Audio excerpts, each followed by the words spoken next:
अब देखिएगा अगला जो अनसोल्ड क्वेश्चन है अपनी ही बुक का, आपने ध्यान हो तो एक अपन ने एक एग्जाम्पल सोल्व किया था, एग्जाम्पल नंबर 4.1। क्या क्वेश्चन था आपको याद हो तो पिछले लेक्चर में अपन ने उसे सोल्व किया था। क्वेश्चन इस प्रकार से था कि एक वर्षा जो है ऊर्ध्वाधर ऊपर से नीचे की ओर जल आ रहा है, यानी वर्षा हो रही है, बारिश हो रही है ऊर्ध्वाधर ऊपर से नीचे की ओर, और कुछ समय पश्चात 12 किलोमीटर पर आवर की स्पीड से या उसकी वेग से पूर्व से पश्चिम की ओर हवा बहने लग जाती है। तो अपन को इसके अंदर परिणामी वेग निकालना था। साथ के साथ अपन ने यह भी ज्ञात किया था कि जो बस स्टॉप पर जो लड़का बैठा है उसको छाता कितने डिग्री कोण पर रखना चाहिए ताकि वो बारिश से बच सके। ये जो सोल्ड एग्जाम्पल अपन ने सोल्व किया था, इसी टाइप का एक क्वेश्चन जो कि अपनी बुक का क्वेश्चन नंबर है 12, अनसोल्ड क्वेश्चन है, उसको अब अपन सोल्व करने जा रहे हैं, जो कि उसी टाइप का क्वेश्चन है। क्वेश्चन क्या है देखो, वर्षा का पानी, मैं क्वेश्चन को लिख देता हूं पहले।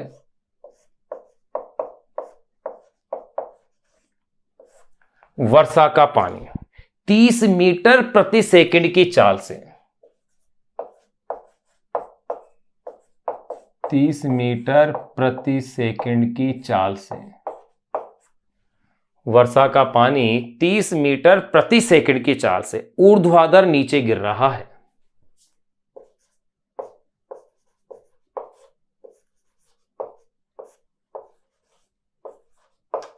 ऊर्ध्वाधर नीचे गिर रहा है। वर्षा का पानी 30 मीटर प्रति सेकंड की चाल से ऊर्ध्वाधर नीचे गिर रहा है। कोई महिला उत्तर से दक्षिण की ओर,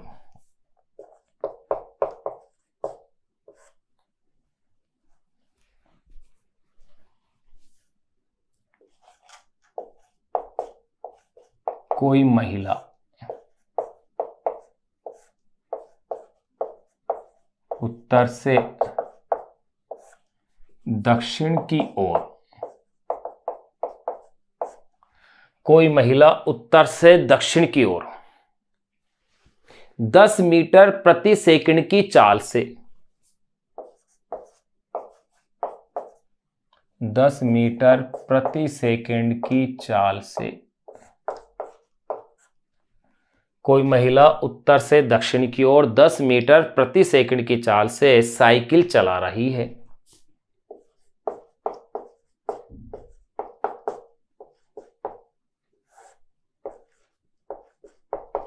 साइकिल चला रही है। उसे अपना छाता, उसे अपना छाता, उसी टाइप का सेम क्वेश्चन हो गया। उसे अपना छाता किस दिशा में रखना चाहिए, यानी कितने कोण पर उसे अपना छाता कितने कोण पर रखना चाहिए, यानी कि अपन इसमें उसका एंगल निकालेंगे कि छाते को कितने डिग्री कोण पर रखे ताकि बारिश से उसका क्या हो सके, बचाव हो सके। अब देखिएगा भाई क्वेश्चन क्या है, सिंपल क्वेश्चन दिया हुआ है।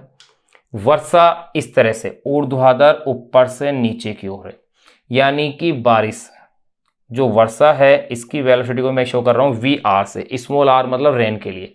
अब महिला जो चल रही है वो चल रही है, जैसे वर्षा ऊपर से नीचे यूं आ रही है, जैसे मैं कहता हूं कि नॉर्थ इधर है साउथ इधर है, तो वो कहां चल रही है भाई, वो उत्तर से दक्षिण की ओर 10 मीटर प्रति सेकंड की चाल से चल रही है, यानी कि इस तरह से वो महिला चल रही है।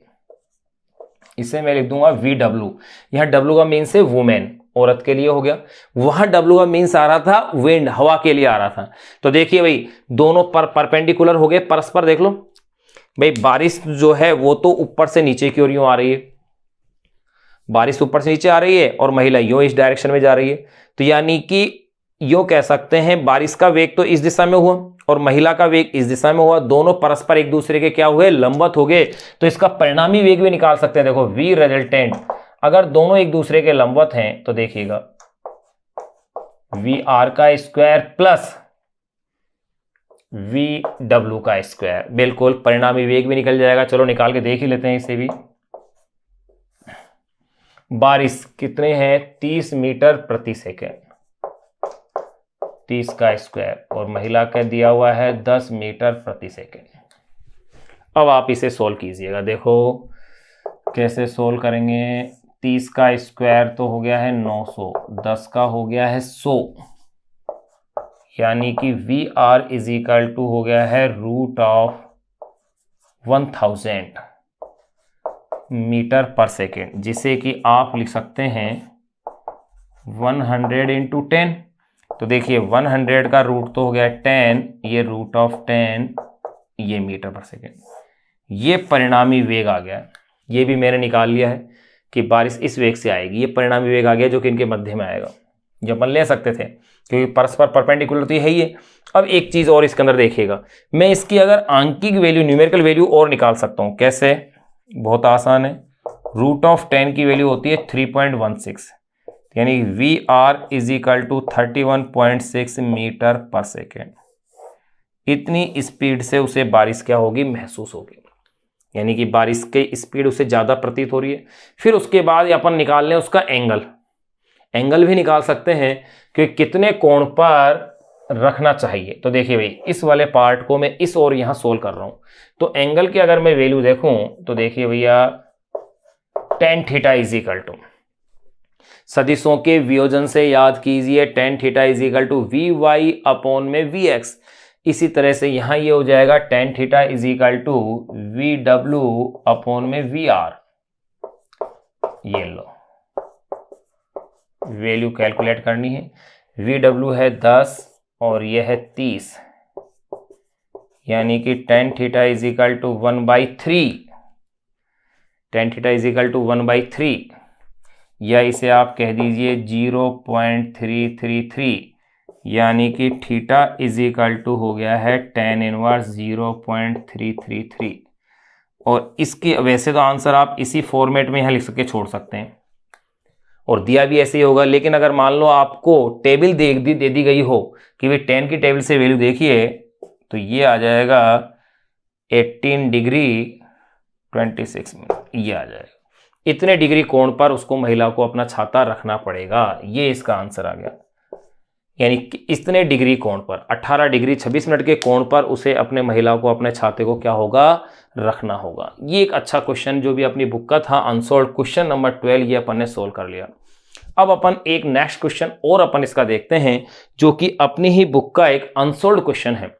वो क्वेश्चन क्या है, कैसे है, देखिएगा। एक तो अपन ने क्वेश्चन देखा था कि मोटर बोट का, याद कीजिए अपन ने एक एग्जाम्पल सोल्व किया था। एग्जाम्पल था 4.3, जहां उसके अंदर क्वेश्चन में क्या था कि एक मोटर बोट जो है मूव कर रही थी 25 किलोमीटर पर आवर की स्पीड से, और जलधारा जो है वो तो नॉर्थ साउथ डायरेक्शन में थी, साउथ से नॉर्थ की ओर जा रही थी, और जलधारा थी वो साउथ से ईस्ट की ओर 60 डिग्री एंगल पर थी।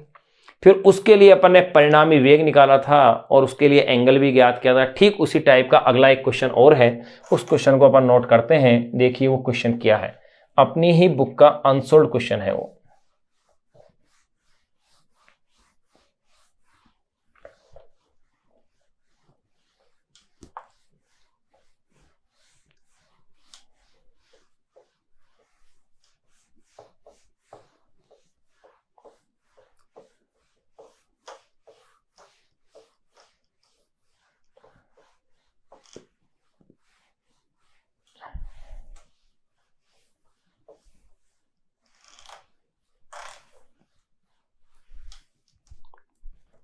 देखिए भाई क्वेश्चन क्या है वो,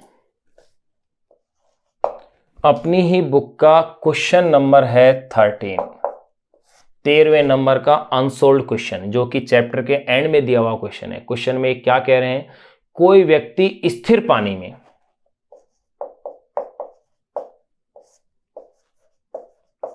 कोई व्यक्ति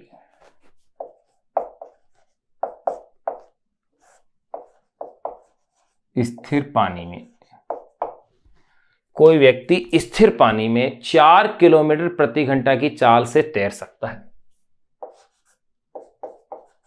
4 किलोमीटर प्रति घंटा की की चाल से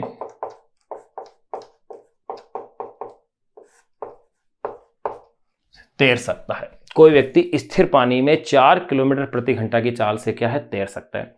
उसे 1 किलोमीटर चौड़ी,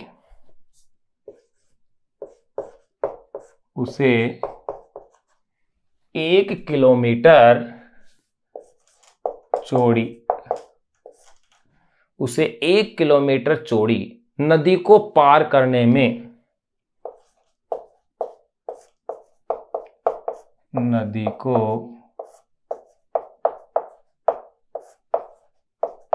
पार करने में कितना समय लगेगा, ये क्वेश्चन में पूछा जा रहा है। देखो क्या कह रहे हैं, कोई व्यक्ति स्थिर पानी में 4 किलोमीटर पर आवर की चाल से तैर सकता है, उसे 1 किलोमीटर चौड़ी नदी को पार करने में कितना समय लगेगा। फिर आगे क्या कह रहे हैं, यदि नदी 3 किलोमीटर पर आवर की स्थिर चाल से बह रही है, यदि नदी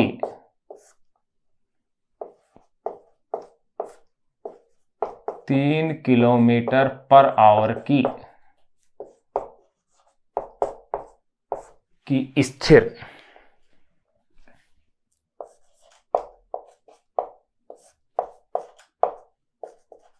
चाल से बह रही है, यदि नदी 3 किलोमीटर पर आवर की स्थिर चाल से क्या हो रही है, बह रही है, ये अपन को क्वेश्चन में और दे दिया है, और वह नदी के बहाव के लंबवत तैर रहा हो, और वह यानी जो व्यक्ति है, और वह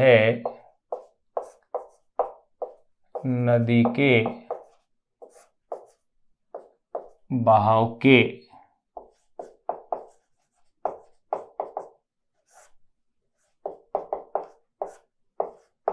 लंबवत तैर रहा हो। ध्यान रहे क्वेश्चन में क्या कहा है, कोई व्यक्ति स्थिर पानी में 4 किलोमीटर पर आवर की चाल से तैर सकता है, उसे 1 किलोमीटर चौड़ी नदी को पार करने में कितना समय लगेगा। यदि नदी 3 किलोमीटर पर आवर की स्थिर चाल से बह रही है और वह नदी के बहाव के लंबवत क्या है, तैर रहा है। यहां तक के इस क्वेश्चन में कह दिया है तैर रहा हो। फिर इसी का आगे एक पार्ट और दिया है इसी क्वेश्चन में, अभी क्वेश्चन कंप्लीट नहीं हुआ है। जब वह नदी के दूसरे किनारे पहुंचता है,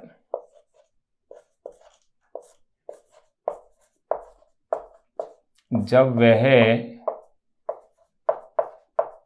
नदी के दूसरे किनारे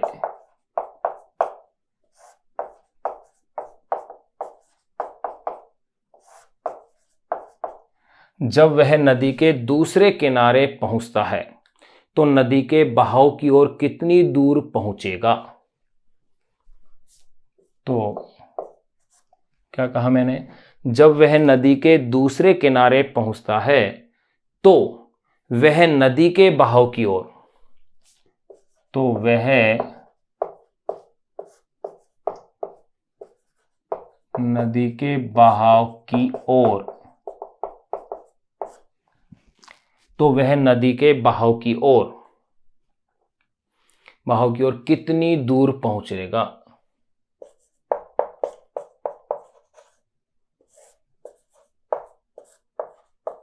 कितनी दूर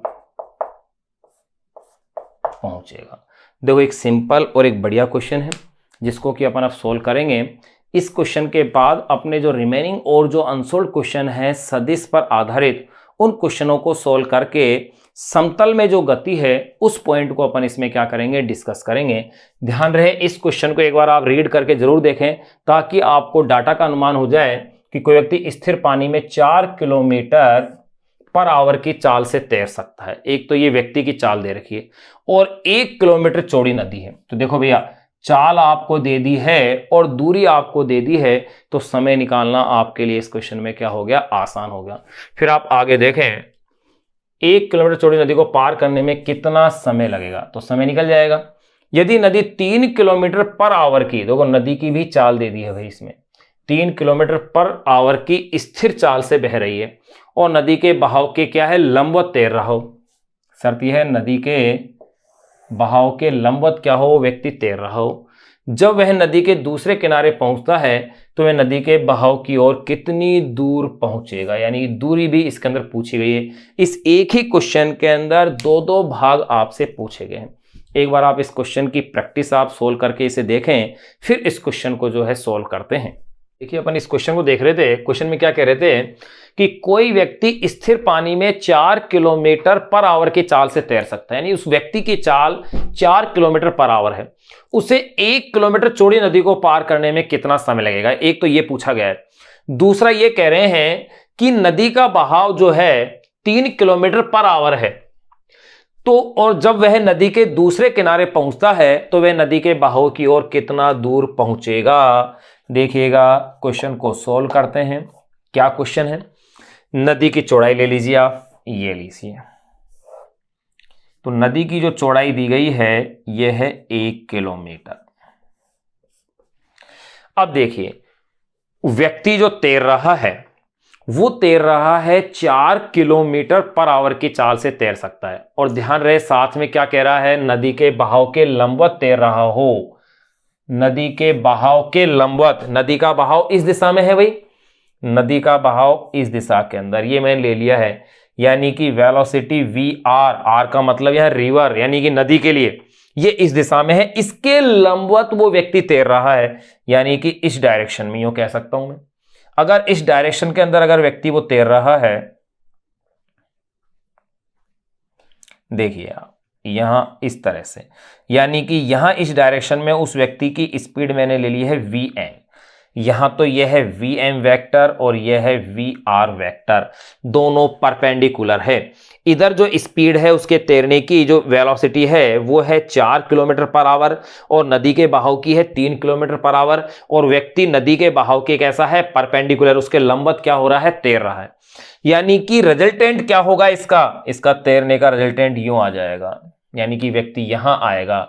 यानी कहने का तात्पर्य है अगर ये बिंदु ए है, ये बी है और ये सी है, तो दूसरे किनारे पर वो यहां पहुंचने के बजाय कहां पहुंचेगा, यहां पहुंचेगा। यही इसके अंदर पूछा जा रहा है, यानी आप यूं कह सकते हैं। तो अब देखिएगा क्या क्या इसने पूछा है क्वेश्चन में। नंबर फर्स्ट, सबसे पहले अपन इसमें निकाल लेते हैं उसे 1 किलोमीटर चौड़ी नदी को पार करने में कितना समय लगेगा। तो देखो नंबर फर्स्ट इजी क्वेश्चन है, नदी को पार करने में लगा समय, मैंने मान लिया कि वो समय स्मॉल टी है, तो समय का सूत्र क्या होता है, दूरी बटे चाल। तो यहां पर दूरी मैंने क्या है, नदी की चौड़ाई, और चाल क्या है, उस व्यक्ति की चाल यानी कि वीएम। तो देखिए भाई दूरी कितनी, 1 किलोमीटर। भाई नदी की चौड़ाई 1 किलोमीटर तो दी हुई है क्वेश्चन में, और उस आदमी की स्पीड यानी उसकी जो वेलोसिटी दी हुई है वो अपन को दी गई है 4 किलोमीटर पर आवर। तो ये 1/4, ये अपने पास 1/4 क्या आ गई है, आवर्स आ गए हैं। इतने घंटे का क्या है उसके अंदर ये समय इसके अंदर लग रहा है। यानी कि आप यूं कह सकते हैं कितने मिनट हुए, 1/4 इंटू 60 मिनट, यानी कि ये हो गए हैं 15 मिनट। यानी कि उसे 15 मिनट के अंदर वो क्या करेगा, नदी को पार कर लेगा। नंबर सेकंड क्या कह रहे हैं, जब वह नदी के दूसरे किनारे पर पहुंचता है, इधर से इधर आ जाता है, तो वह नदी के बहाव की ओर कितनी दूर पहुंचेगा। भाई उसे जाना ही हो चाहिए था सीधा, परंतु नदी के पानी के बहाव की वजह से कहां पहुंच रहा है, यहां पहुंच रहा है। यानी कि ये वाली जो डिस्टेंस है ये भी मुझे ज्ञात करनी है। तो देखिएगा BC कह सकता हूं मैं, BC यानी कितनी दूरी तय करेगा भाई, नदी के बहाव के लंबवत तैर रहा है, वह नदी के दूसरे किनारे पहुंचता है, तो वह नदी के बहाव की ओर कितनी दूर पहुंचेगा। तो देखिए भाई दूरी बराबर चाल इंटू समय, यहां चाल क्या है नदी की, इंटू समय t अपने पास आ ही चुका है। वैल्यूज आपके पास हैं, देखिए VR 3 किलोमीटर पर आवर दिया हुआ है, t अपन को दिया हुआ है 15 मिनट, या इसे मैं कह सकता हूं 1/4 घंटे। तो ये दूरी आ गई है किलोमीटर में, यानी कि 3/4 किलोमीटर। इस BC बराबर 3/4 जो किलोमीटर है ना, इसको किलोमीटर को अगर मैं मीटर में चेंज करना चाहूं तो देखिएगा भाई, BC is equal to 3/4, 1 kilometre में होते हैं 1000 मीटर, यानी कि 4 से डिवाइड किया, 25 75, 750 मीटर, यानी 750 मीटर दूर वो नदी के बहाव की ओर आ जाएगा। ये एक सिंपल छोटा सा क्वेश्चन था जो अपन ने सोल्व कर लिया है। अब अपन जो इसके बाद जो नेक्स्ट जो क्वेश्चन नंबर, ये तो था क्वेश्चन नंबर 13 था अनसोल्व क्वेश्चन का। अब अपन इसके अंदर नेक्स्ट जो क्वेश्चन जो सोल्व करेंगे वो क्वेश्चन नंबर 6 है। उस क्वेश्चन नंबर 6 में 4 भाग हैं जिनको कि अपन को सिद्ध करना है। सर्व समीकरण है एक प्रकार से सदिश की, एक अच्छा क्वेश्चन है। उस एक ही क्वेश्चन के लेकिन 4 क्या है, भाग हैं। वो 4 भाग कौन कौन से और कैसे हैं वो अब देखेंगे अपन।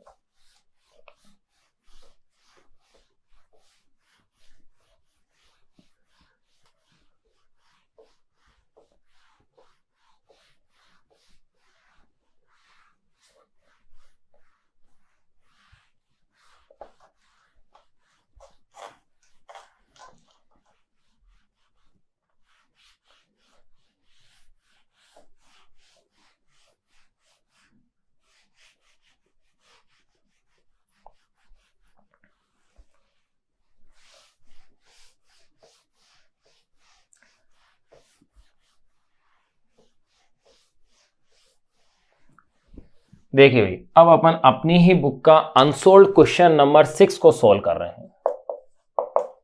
क्वेश्चन नंबर 6, ये क्वेश्चन क्या कह रहा है देखिएगा। क्वेश्चन में जो कह रहे हैं, निम्नलिखित असमीकाओं की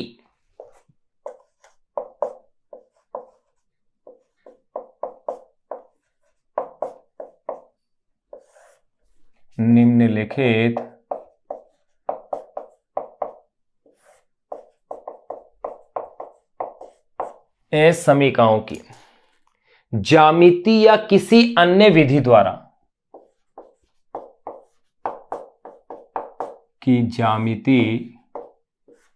या अन्य किसी विधि द्वारा निम्नलिखित असमीकाओं की ज्यामिति या अन्य किसी विधि द्वारा स्थापना कीजिए।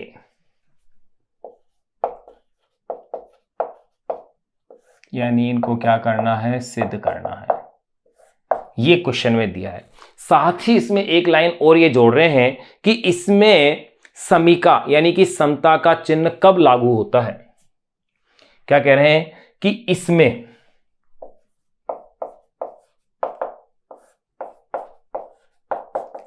समीका या इसे अपन कह सकते हैं समता का चिन्ह कब लागू होता है, यानी कब ये बराबर होंगे, ये अपने पास इस क्वेश्चन में दिया गया है। अब देखिएगा अपन को क्या क्या स्थापना करनी है, यानी अपन को प्रूफ करना है। तो इसमें देखो पहला क्वेश्चन, इसके अंदर 4 क्वेश्चन हैं ABCD करके, और इन चारों क्वेश्चनों को अपन को क्या करना है, प्रूफ करना है। यानी कि एज ए कॉन्सेप्ट है, उस कॉन्सेप्ट को अपन को प्रूफ करना है। नंबर A, मैं इसे इस तरह लिख देता हूं, टू प्रूव दैट, सिद्ध कीजिए कि। क्या सिद्ध करवा रहे हैं वो देखिएगा। नंबर A के अंदर ये कह रहे हैं A vector plus B vector का ये मॉडुलस यानी उसका मापांक दिया हुआ है, इज लेस देन या इक्वल होता है A वेक्टर प्लस ये B वेक्टर का मापांक। ये कह रहे हैं कि ये सिद्ध कीजिए कि ऐसा होता है। तो देखिए इसे अपन प्रूफ करें, सोल्व करते हैं इसे। या यूं कह सकते हैं इसकी उत्पत्ति कह दें, इसका अपन प्रूफ भी कह सकते हैं। इसको कैसे अपन इसे प्रूफ करेंगे, देखिए मान लिया मैंने कोई ट्राइंगल है, ये बार बार मैं काम में लूंगा, ये A वेक्टर, ये B वेक्टर, और सदिश संयोजन के नियमानुसार A vector plus B vector is equal, ये हो गया है A vector plus B vector. अब आप देखिए अपन क्या जानते हैं कि त्रिभुज के नियम से, अगर मैं इसको नामकरण कर देता हूं, जैसे मान लो इसे मैं कहता हूं O, P और इस बिंदु को नाम देता हूं मैं Q। तो इसमें अपन क्या जानते हैं कि त्रिभुज के नियम से क्या आएगा वो देखो भाई।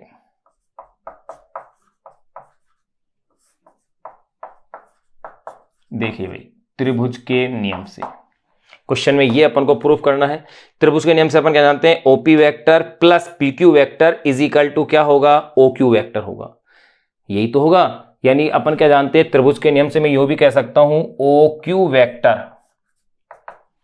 OQ vector is equal to क्या होगा, OP वेक्टर प्लस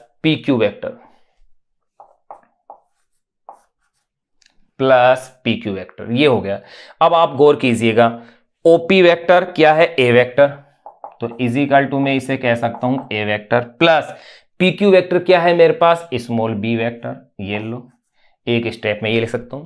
जैसा आपको इस डायग्राम में दिख रहा है वैसे वैसे अपन इसके स्टेप लिख रहे हैं। अब आप एक चीज ध्यान दीजिए, किसी भी ट्राइंगल के अंदर दो भुजाओं का जो योग होता है वो सदैव तीसरी भुजा के मान से क्या होगा, ज्यादा होगा। किसी भी ट्राइंगल में हो, किसी भी त्रिभुज के अंदर हो। तो ये बात अपन लिख लेते हैं, चूंकि त्रिभुज की भुजाओं का योग,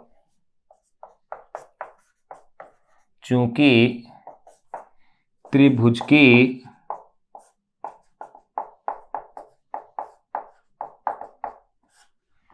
त्रिभुज की भुजाओं का योग सदैव तीसरी भुजा से बड़ा होता है, सदैव तीसरी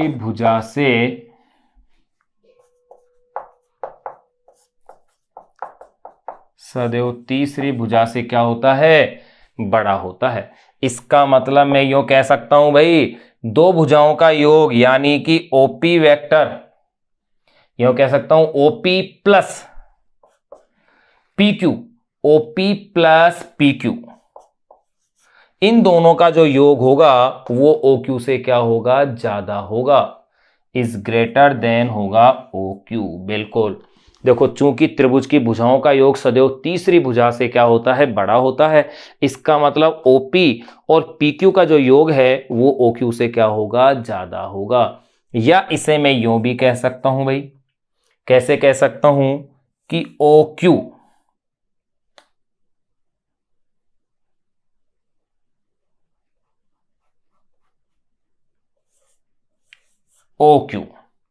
is less then OP plus PQ। बिल्कुल ऐसा कहा जा सकता है। अगर ऐसा है तो अब देखिएगा, अब इसे मैं पॉजिटिव रूप में लूंगा क्योंकि मैं इनके परिमाण देख रहा हूं। अब देखो भाई, OQ का मतलब क्या है, A प्लस B, तो इसका परिमाण ले रहा हूं मैं, मैग्नीट्यूड मॉडुलस लगा दिया मैंने, मापा A vector plus B vector का मॉडुलस हो गया। इज लेस देन OP का मतलब है एक स्मॉल a का परिमाण प्लस PQ का मतलब है स्मॉल b का परिमाण। ये आ गई है इक्वेशन नंबर 1। तो एक पॉइंट तो मेरे पास यहां प्रूफ हो गया। वो प्रूफ ये हो गया है कि A का परिमाण और B के परिमाण का योग A vector plus B vector के परिमाण से ज्यादा होता है। ये तो एक कॉन्सेप्ट तो मेरे पास क्लियर हो गया। क्लियर, ये तो यानी कि आधा हिस्सा तो सोल्व हो गया। अब एक चीज और देखें, अगर मैं इसकी सीमांत स्थिति देखूं तो सीमांत स्थिति का मतलब है जब दोनों सदिश परस्पर समांतर हो, और वही उसकी समता की स्थिति होगी। देखो इसमें यही तो पूछा है कि इसमें समीका यानी कि समता का चिन्ह कब लागू होता है, तो इसमें समता का चिन्ह लागू होगा जब A वेक्टर और B वेक्टर परस्पर क्या हो, समांतर हो, तब ये बराबर की स्थिति में आएगा। तो ऐसा अपन सबके लिए लिख सकते हैं, लेकिन मैं इसमें तो मैं लिख ही दूंगा। अब देखिएगा, यहां ये वाला स्टेप तो अपने पास आ गया है, तो मैं इसके आगे के स्टेप को भाई मैं यहां सोल्व कर रहा हूं, यहां लिख देता हूं। देखिए सीमांत स्थिति में जब A वेक्टर व B वेक्टर के बीच का कोण क्या होता है, शून्य होता है। सीमांत स्थिति में जब A वेक्टर व B वेक्टर के बीच का कोण सीमांत स्थिति, ध्यान रखना भाई ये यहां से है, आगे का हिस्सा यहां से ऐसे कहीं इसके साथ मिक्स कर दो आप। सीमांत स्थिति में, इसके बाद के हिस्से को मैं यहाँ सोल्व कर रहा हूँ। सीमांत स्थिति में जब ए वेक्टर व बी वेक्टर के बीच का कोण क्या है, 0 है।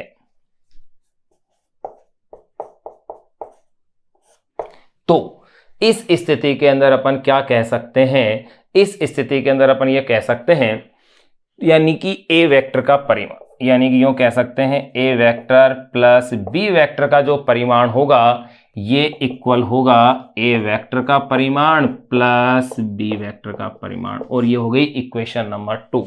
अब अगर मैं समीकरण 1 और 2 को मिक्स कर दूं तो देखो समीकरण 1 के अनुसार तो a प्लस बी छोटा है इस बांध भाग से, इसी तरह से यहां पर ये क्या है, बराबर है। इसका मतलब समीकरण 1 और 2 को सम्मिलित रूप से अगर मैं मिक्स कर देता हूं तो ये समीकरण प्रूफ हो जाती है, यानी जो अपन को असमीका दैर्घ्य थी वो यहां पर क्या हो जाती है, प्रूफ हो जाती है। तो मैं यहां एक ही लाइन लिख देता हूं, समीकरण 1 वे समीकरण 2 से। अगर समीकरण 1 और 2 को अगर मैं मिक्स करता हूं तो मैं यूं कह सकता हूं ए वेक्टर प्लस बी वेक्टर का जो मॉडुलस है इज लेस देन तो इससे आ रहा है और इससे क्या आ रहा है, इक्वल, इज लेस देन या equal A vector plus B vector, equation number 3। और यहां कह सकता हूं इति सिद्धम, यानी कि हैंस प्रूव, इति सिद्धम, यानी कि ये यहां पर क्या हो गया, प्रूफ हो गया। अब इसमें ये पूछा जाए कि समता का चिन्ह कब लागू होता है, तो मैं कहता हूं समता का चिन्ह तब लागू होता है यानी कि जब ए वेक्टर और बी वेक्टर परस्पर क्या होंगे, समांतर होंगे, क्योंकि यहां क्या कहा है, कोण 0 हो। अगर कोण 180 हो रहा था तो समता का चिन्ह परस्पर विपरीत होता। तो यहां समता का चिन्ह कब लागू होगा, जब ए वेक्टर व बी वेक्टर परस्पर क्या हो, समांतर हो। तो यहां मैं लिख देता हूं इसके आगे की स्टेप्स को, भाई यहां लिख रहा हूं मैं उस एक लाइन को जो इसका आंसर है, कि यूं कह सकता हूं समता चिन्ह तब लागू होगा, इसके बाद का स्टेप यहां लिख रहा हूं, समता चिन्ह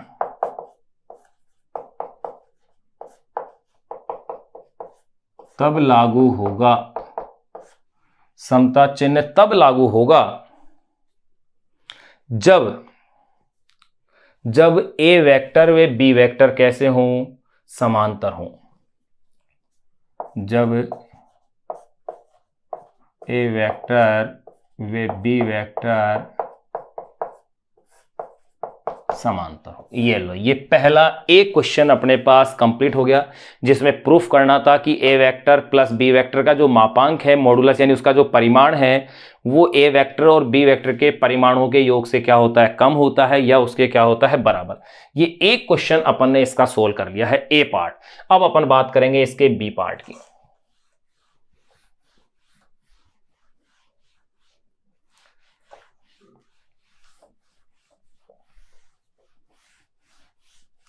देखिए एनसीईआरटी की बुक है, इसमें क्वेश्चंस के रूप में ही कॉन्सेप्ट दिए गए हैं, इसलिए एनसीईआरटी की जो अपनी 11th क्लास की बुक है, इसके क्वेश्चंस करना ही कॉन्सेप्ट को क्लियर करना है।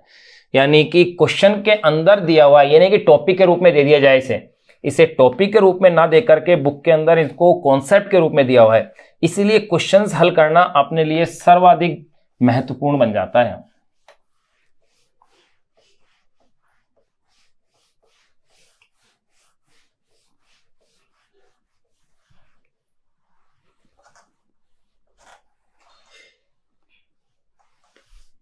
देखिए भी नंबर बी क्वेश्चन क्या है, बी के अंदर क्या ये सिद्ध करवा रहे हैं वो देखिए।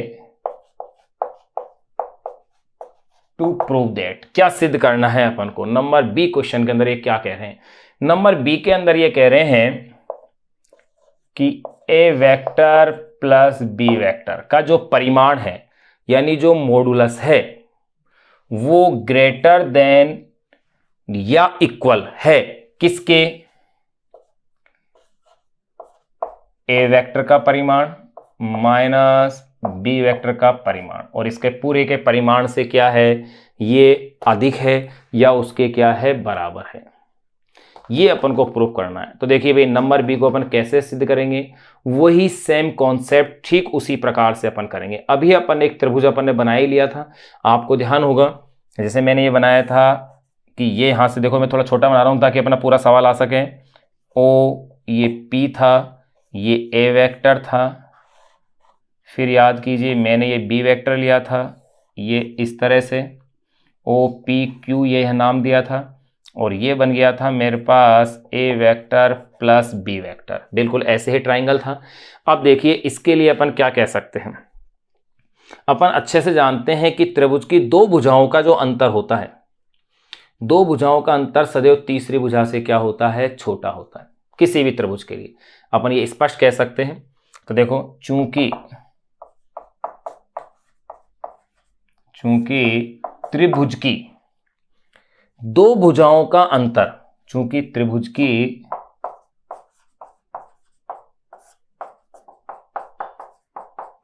दो भुजाओं का अंतर, चूंकि त्रिभुज की दो भुजाओं का अंतर सदैव तीसरी भुजा से छोटा होता है, सदैव तीसरी भुजा से छोटा होता है, और योग हमेशा क्या होता है, ज्यादा होता है। ये तो वे छोटी क्लास में अपना पढ़ा हुआ कॉन्सेप्ट है ज्योमेट्री के अंदर कि दो भुजाओं का योग तीसरी भुजा से ज्यादा होता है और अंतर तीसरी भुजा से सदैव क्या होता है, कम होता है। अगर ऐसा है तो देखिए मुझे तो क्या चाहिए भाई, अंतर ही तो चाहिए। तो मैं देखो OP जो है, एक तो OP माइनस PQ,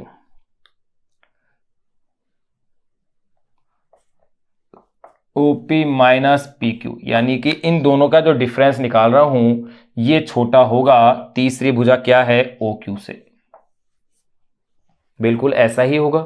अगर ऐसा है तो मैं इसे यूं भी कह सकता हूं कि जो OQ है वो बड़ा होगा OP माइनस PQ से, और यही मुझे प्रूफ करना है कि ये A प्लस B बन जाएगा। अगर ऐसा है तो देखो OQ का मतलब क्या है मेरे पास, OQ यानी कि A vector plus B vector का क्या ले रहा हूं मैं, परिमाण, इज ग्रेटर देन OP का मतलब क्या है, A वेक्टर का परिमाण, ये लो, माइनस PQ का मतलब क्या है, स्मॉल B वेक्टर का क्या आ गया, परिमाण, ये लो इक्वेशन नंबर 1 ये आ गई। ठीक उसी तरीके से जिस तरीके से अपन ने पहले क्वेश्चन को प्रूफ किया है उसी तरीके से अपन इस दूसरे क्वेश्चन को भी प्रूफ करेंगे, उसी तरीके से थर्ड को करेंगे, इसी तरीके से फोर्थ को करेंगे। 4 क्वेश्चन अपने दिए हुए हैं, ऐसे उन चारों का एक जैसा ही तरीका है। तो देखो A vector plus B vector ये अपने पास इक्वेशन नंबर क्या आ गई है, 1 आ गई है। ये अगर अपन ने प्रूफ कर लिया है तब इसी में आप आगे देखेगा, इक्वेशन नंबर 1 आ गई। फिर इसी में अपन बात करेंगे सीमांत स्थिति में। सीमांत स्थिति से कौन सा निशान लेंगे, अभी तो ये वाला निशान तो देखो आधा तो प्रूफ हो चुका ही कि A vector plus B vector का परिमाण is greater than A vector का परिमाण माइनस B वेक्टर का परिमाण, ये तो अपने प्रूफ हो चुका। अब मुझे ये वाला साइन और लाना है, यानी कि सीमांत स्थिति के अंदर मैं इसको बराबर कर दूंगा। अगर सीमांत स्थिति में बराबर प्रूफ हो गया तो वही सेम प्रोसीजर की दोनों समीकरणों से स्पष्ट हो रहा है कि ये वैल्यू क्या है, ये प्रूफ हो रही है, to prove that, hence prove हो जाएगा। यानी कि अब मैं इसी में आगे कह सकता हूं, तो देखिए उसी प्रकार से क्या कह सकता हूं, सीमांत स्थिति में जब A वेक्टर व B वेक्टर एक ही रेखा के अनुदिश हो तो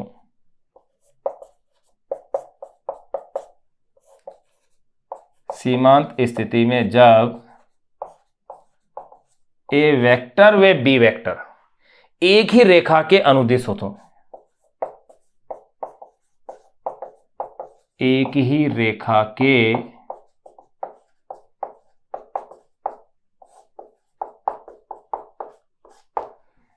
रेखा के क्या हो, अनुदिश हो, तो अपन क्या कह सकते हैं कि A vector plus B vector का जो परिमाण होगा, A वेक्टर और B वेक्टर का जो परिमाण होगा वो इक्वल हो जाएगा किसके, A वेक्टर का परिमाण माइनस B वेक्टर का परिमाण, और इसका भी परिमाण निकालो, यानी कि मैग्नीट्यूड अपन ने इसका और ले लिया है। ये लो, ये इक्वेशन नंबर मेरे पास क्या बन गई है, 2 बन गई है। अब इक्वेशन 1 और 2 से प्रूफ हो गया कि ये स्टेप आ रही है, यही अपन को सिद्ध करना था। तो इसके आगे के पद को भी मैं यहां लिख देता हूं। देखिए समीकरण 1 वे समीकरण 2 से से सम्मिलित रूप से